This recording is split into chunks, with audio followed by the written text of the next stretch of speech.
Hello বন্ধুরা, ডিম কষাটা কেমন হয়েছে বন্ধুরা? দেখো তো, রান্নাটা হয়ে গেছে। তো একটা বাটিতে তুলে দেখাচ্ছি তোমাদেরকে যে কেমন হয়েছে, ভালো হয়েছে কি না। যদি ভালো হয়ে থাকে তাহলে একটা লাইক, কমেন্ট আর একটা সাবস্ক্রাইব করে আমার পাশে থেকো বন্ধুরা। ফুল ভিডিওটা আমি পরে তোমাদের সাথে শেয়ার করব। তো এখন দেখে জানাও যে কেমন হয়েছে, রং ঠিক আছে, দেখতে ভালো হয়েছে, সব কিছু জানাবে বন্ধুরা। কেমন? তো দেখো, একদম সিম্পলভাবে বানিয়েছি, কিচ্ছু দিইনি। এর বড় ভিডিও আছে, আমি তোমাদের সাথে পরে শেয়ার করে দেবো।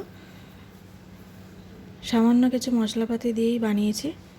দেখে মনে হচ্ছে লাল টকটকে, কিন্তু না। এই লাল টকটকে কেন হয়, একটু চিনি আর একটু কাশ্মীরি লাল গুঁড়ো দিলেই কিন্তু রং এসে যায়, এছাড়া আর কিছুই নেই।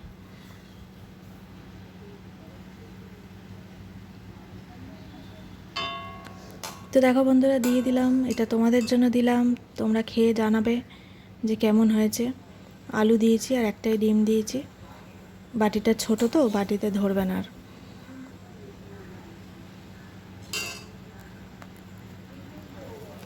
তো দেখো বন্ধুরা, পছন্দ হলো?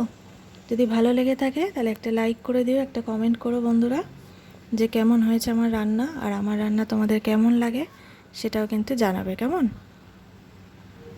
তো থ্যাংক ইউ সবাইকে আমার ভিডিওটা দেখার জন্য। সবাইকে অনেক অনেক ধন্যবাদ। সবাই ভালো থেকো।